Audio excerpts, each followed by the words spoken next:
kemurnian daripada tauhid itu di sini. Ketika saat iman sampai jatuhnya di hakikat, jatuhnya itu hanya pada Allah, pada Allah. Ini kemurnian tauhid.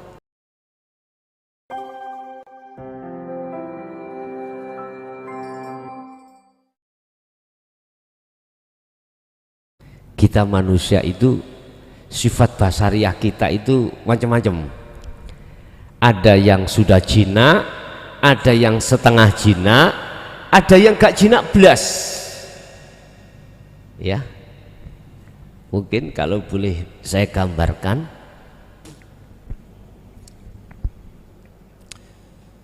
Allah ciptakan kita insan manusia terdiri dari jasad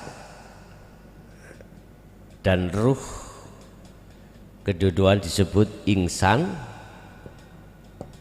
Ini membawa dua sifat, satu basyariah, yang kedua basirah.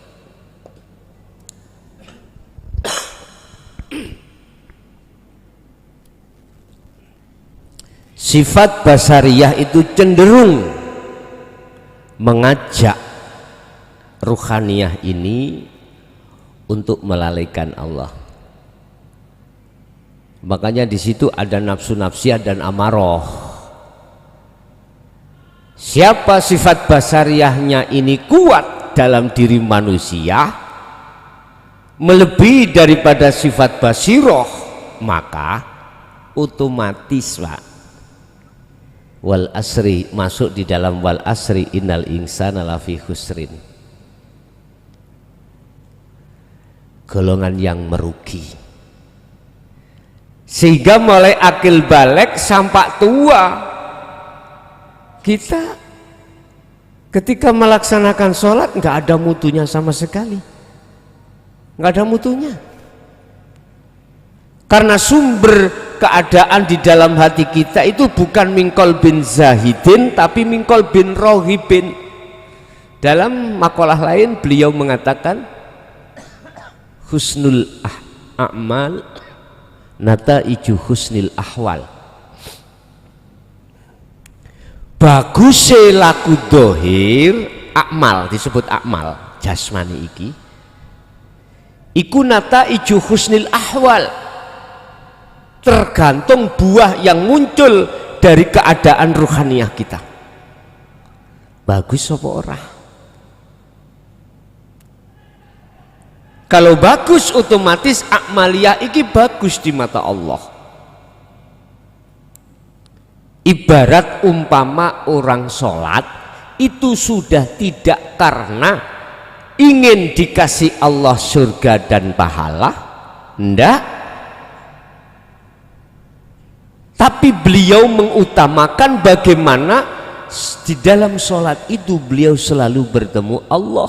Itulah yang disebut qanitin ay khasyiin, sholat yang khusyuk. Di situ lah, di dalam diri manusia ruhaniyah, keadaan ruhaniyah, akhwali keadaan, berarti menyangkut masalah ruhaniyah, akhwal keadaan itu ada dua. Ada keadaan manusia iku mingkol bin zahidin, hati yang selalu condong terhadap Allah lewat ini wajah tu wajiyah. Ada yang tidak Pak, ada yang bersumber ruhaniyah itu mingkol bin rohibin, hati yang condong terhadap selain Allah. Selain Allah apapun itu Pak, apakah di dalam perkara fisik atau non fisik, apakah di dalam muhadharah atau mukasyafah, ini rohibin. Sehingga bahasa rohibin ini identik kegelapan, akan menggelapkan hatimu terhadap Allah. Karena apa? Karena walladzina kafaru auliya uhumut taghut.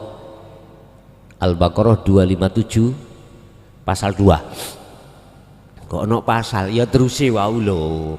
Kan ada bagian pertama, ada bagian kedua. Orang-orang yang disebut yang mengingkari ajaran Rasulullah di dalam jalur dinut tauhid, mereka menjadikan aulia atau hud sebagai aulia selain Allah sebagai pemimpin atau imam. Berarti hati yang mingkol bin rohib minan nur ila dulumat. Bahasanya apa? Kita keluar dari yang cahaya terang untuk menuju gelap, berarti kegelapan kita. Ruhaniyah yang gelap itu, Pak. Ini mungkin bisa jenengan buktikan ketika jenengan sakaratul maut.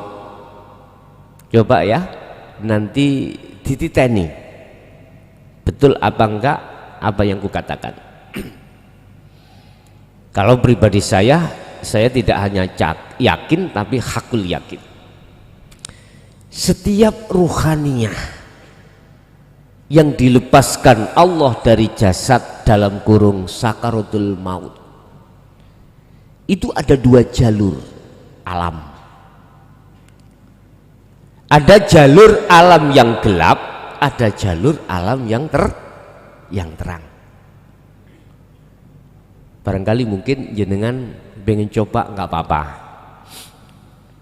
mati dulu. Artinya bukan mati secara syar'i, bukan secara hakiki. Jenengan khalwat bil khos, nanti masuk di alam apa? Masuk di alam apa? Aku yakin jenengan akan masuk alam terang kalau sudah memegang sirul asrar.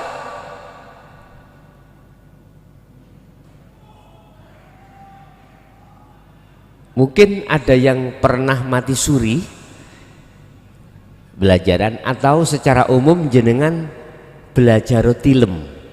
Nah, tidur kita akan mengalami ru'yat atau mimpi. Ya niku. Berarti kan kejadian rohaniyah atau ini, Pak? Kejadian rohaniyah. Itu bisa sebagai tabir terhadap diri kita kalau sesungguhnya di balik jasmani itu ada ruhani. Ada ruhani. Kita akan masuk alam gelap itu karena ketika saat di dunia kita masih gelap pada Allah. Kita akan masuk alam terang karena kita ketika saat di dunia kita sudah tidak buta terhadap Allah. Mungkin itu jawabannya ada di surah Al-Isra ayat 72. Itu saya lebih banyak memang hujah yang kubawa itu dari hukum yang tertinggi di dalam versi Islam, Al-Quran. Maka fi hadhi a'ma fahuwa fil akhirati a'ma wa adlu sabila. Itu ada mafhum mukhalafahnya. Artinya memang betul itu arti substansinya adalah siapa ketika saat di dunia ruhaniyah basirohnya itu masih buta terhadap Allah, maka di akhirat juga begitu. Berarti mafhum mukhalafahnya arti kebalikannya, barang siapa saat di dunia sudah tidak buta pada Allah, di akhirat pun tidak akan pernah buta. Begitu. Bukan mata ain basariyah ini yang dimaksud di dalam ayat itu, ainul basiroh.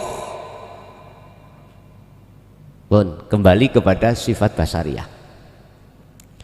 Nafsu nafsiyah memang di situ diletakkan Allah terhadap kita sebagai liyabluwakum ayyukum ahsanu amala, untuk menguji atas janji kita pada Allah yang pada zaman azali ruhaniyah sudah berani mengatakan qalu bala syahidna, nggih saya tetap bercinta, menyembah, memuji hanya padamu ya Allah. Perlu diuji tak Pak, ngeten ya? Perlu diuji. Wong Nabi Adam ya diuji kok waktu ada di surga ya, diuji lewat iblis Ajazil itu terkait masalah buah huldi. Kita juga diuji. Masuklah kita ke ranah akil balik, sifat basariyah muncul sudah.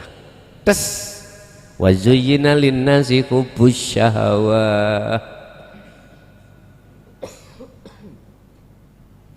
dijadikanlah kesenangan dunia sebagai pepaes apa untuk menghias supaya ruhaniyah hati kita itu silau.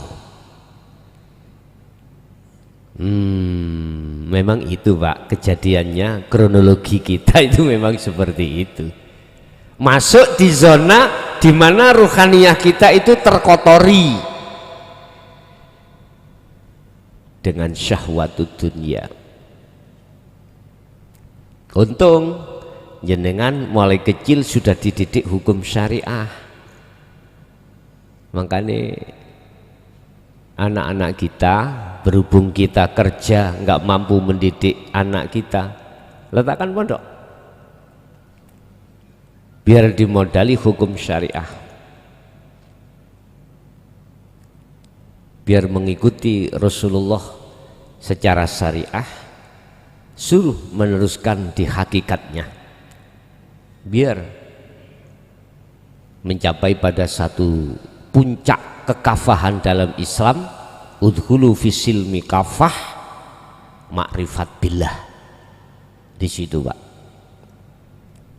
kita sibuk kerja mencari kebutuhan anak, kita nggak sempat mendidik, udahlah ondokkan. Kalau memondokkan anak jangan lulus SMP Pak, ini pengalaman akeh-akeh sudah banyak pengaruh, susah. Lulus SD atau ibtidak udah larikan ke pondok ya. Itu pengalaman orang-orang tua kita dulu, dimondokkan lulus SMA udah. Itu kan sama halnya kita mendidihkan apa pohon yang sudah tua banget sampai tadi kayu nih Pak ya. Iya susah, matengnya susah. Itu mestinya harus dipresto Pak biar gembuk. Masa yang seperti itu kita sudah nggak ada Pak ya, sudah terlewati masa-masa belajar secara syariah. Kita kecil dulu, ibtidak, sanawi, aliyah itu sudah kelewatan. Kita tinggal bagaimana caranya sambil jalan memenuhi sisa-sisa umur kita. Kita lebih pentingkan bagaimana ruhaniyah kita mendekatkan diri pada Allah. Sebab kita nanti akan mencari dan kembali kepada Allah.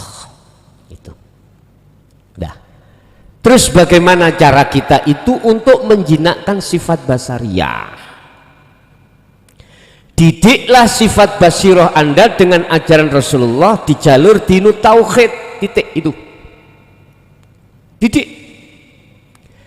Sebab ketika saat sifat basariyah itu kuat, liar, basiroh kita itu tertidur.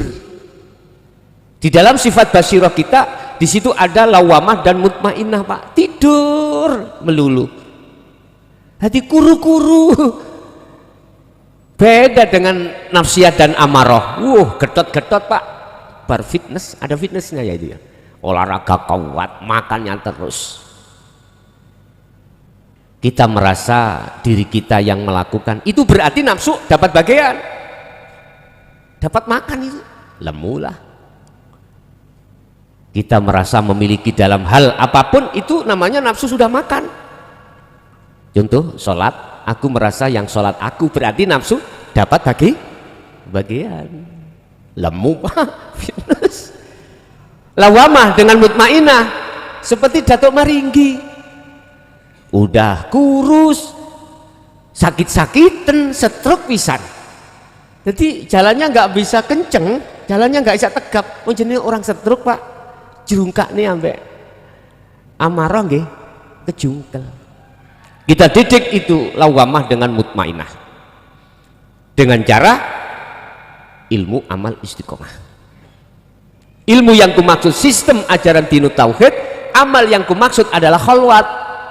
Zikir itu istiqomah yang kumaksud terus nah nanti satu sisi sifat basariyah nafsu dua itu nggak dapat makan, dapat togur satu hari mungkin satu cepuk gitu dikit. Artinya hati selalu kita itu sambung pada Allah, secara otomatis nafsiyah dan amarah itu nggak dapat makan pak, dengan sendirinya kurus nanti, kurus basiroh jenengan yang kuat. Lawamah muncul, akhirnya kita menangis getun pak, kok gak dulu saya sudah berumur mengenal tentang dinu tauhid ini, sisa umur tinggal berapa, sedangkan puluhan tahun ku pergunakan waktu demi waktu ruhaniyah kita jahat pada Allah, jahat pada Allah. Yukhadi'unallaha walladzina amanu wa ma yakhda'una illa anfusahum wa ma yash'urun. Kita memungsuhi Allah tapi kita tidak merasa. Akhirnya lawamah muncul pak, bangun, sadar diri, iya kita makhluk itulah haula wala quwata, semuanya illa billah Allah, sadar. Akhirnya mutmainah juga begitu, bangun, nah, dapat makan loh pak, dapat minum, dapat makan. Akhirnya Allah memanggil, ya ayyatuhan nafsul mutmainnah irji'i ila rabbiki radiyatan maradiyah wadkhuli fi ibadi wadkhuli jannati. Di situ pak, wahai jiwa yang tenang, ini masih dipanggil pak, belum kembali. Irji'i, kembalilah kau, ila rabbiki, terhadap Tuhanmu. Berarti kalimat perintah mutmainah kembali kepada Allah. Ini belum disebut ruh pak, disebut jiwa karena masih terkotori kita itu, masih proses pembersihan. Kalau sudah masuk fadkhuli fi ibadi wadkhuli jannati, maka itu disebut ruh. Makanya ada yang tanya apa perbedaan jiwa, ruh, nyawa dan lain sebagainya. Bahkan ini ada yang tanya pak, apakah ruh itu Allah? Ini nggak jauh berbeda yang ditanyakan tadi malam itu di Nganjuk. Jawabannya sederhana, bukan tapi ya. Bingung tambahan ya, wis Gus tambah bingung gula. Injane kudu bingung dulu, dari mana kita memandang ruh itu makhluk, dari mana memandang itu Allah. Padahal bukan maksud Allah itu, yang dimaksud adalah substansinya, makhluk syahidnya, padahal itu majas. Sebab dengan tanpa roh ke sini ya nggak akan bisa ke sini. Ini digatuk-gatuk, no, berarti roh itu Allah ya.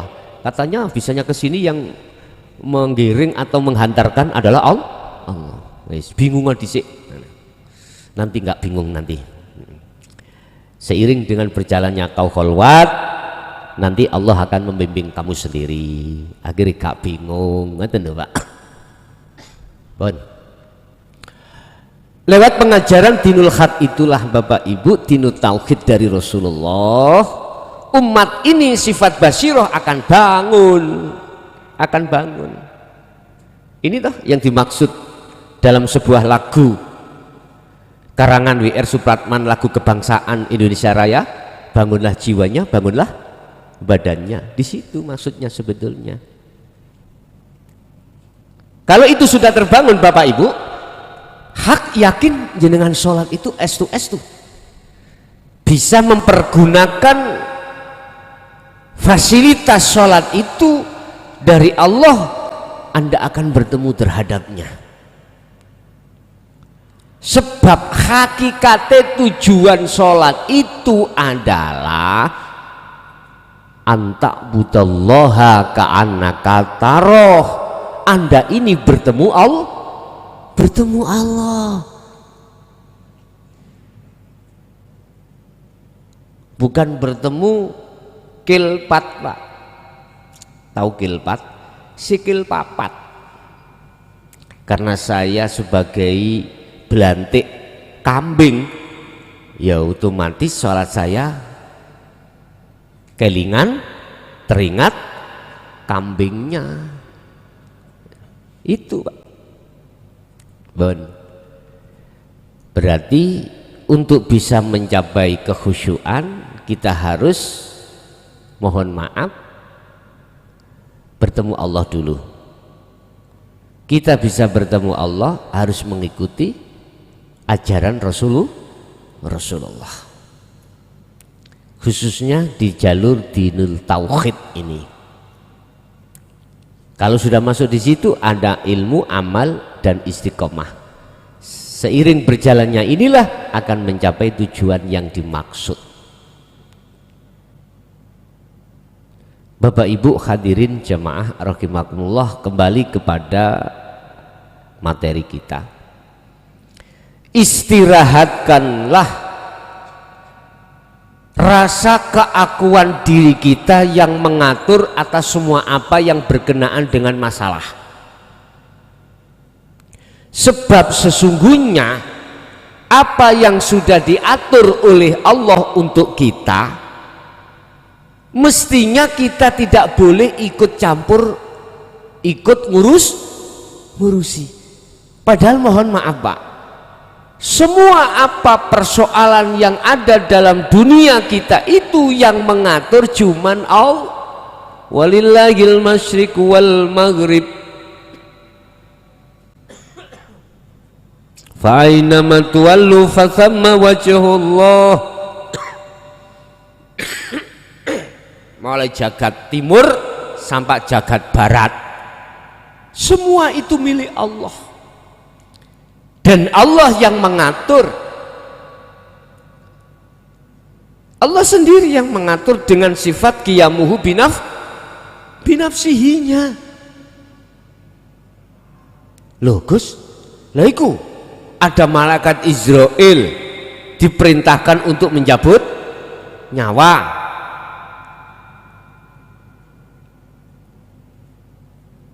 Lah berarti Gusti Allah kongsi dong. Kita melihat itu pakai dua kacamata. Kacamata taklim muta'alim kita di dalam syariah tetap mengatakan bahwasanya olehnya Israel mencabut nyawa itu diizini, diperintahkan oleh Allah. Berarti Israel nggak punya hak mutlak bisa mencabut nyawa manakala tidak ada perintah dari Allah. Nggak jauh berbeda, saya dari Mojokerto ke sini menyampaikan dinul tauhid ini. Kacamata syariat seperti itu sah-sah saja, dengan catatan harus ada wasilah, harus ada sambungan, semuanya semata karena izin dari Allah. Yang kedua, kita harus juga memakai kacamata hakikat. Aslinya siapa ya? Lihat siapa yang meliputi Israel itu. Innahu bikulli syai'im muhit. Allah itu, sesungguhnya Allah itu meliputi segala hal apapun termasuk Israel. Berarti kalau kita memakai kacamata hakikat mandang Allah. yang melakukan. Lah disinilah Pak kemurnian daripada tauhid itu di sini. Ketika saat iman sampai jatuhnya di hakikat, jatuhnya itu hanya pada Allah, pada Allah. Ini kemurnian tauhid. Ya bunayya la tusyrik billah inna syirka la dzulmun adzim. Luqman surat yang ke-31 ayat 13. Wahai anak putuku, jangan ada dalam dirimu itu menyekutukan Allah. Allah kok sekutukan dengan Israel? Jangan. Menuduh Israel itu punya hak penuh menjalankan mencabutnya nyawa. Jangan. Cukup sudah kolerasinya Israel itu sebatas syariat. Hakikatnya Anda harus memurnikan imanmu, yang menjalankan semuanya itu adalah Allah. Kemurnian. Sebab jikalau kau manakala ada iman selain Allah di dalam dirimu, inna syirka la dzulmun adzim, akan menggelapkan hatimu pada Allah. Gelap, tidak akan pernah bisa diterima oleh Allah untuk kembali bertemu Allah. Wa inna ilaihi rajiun. Makanya mengapa muncul neraka itu bentuk satu tempat yang dipersiapkan terhadap kita sebagai manusia tatkala kita di dunia itu menyekutukan pada Allah.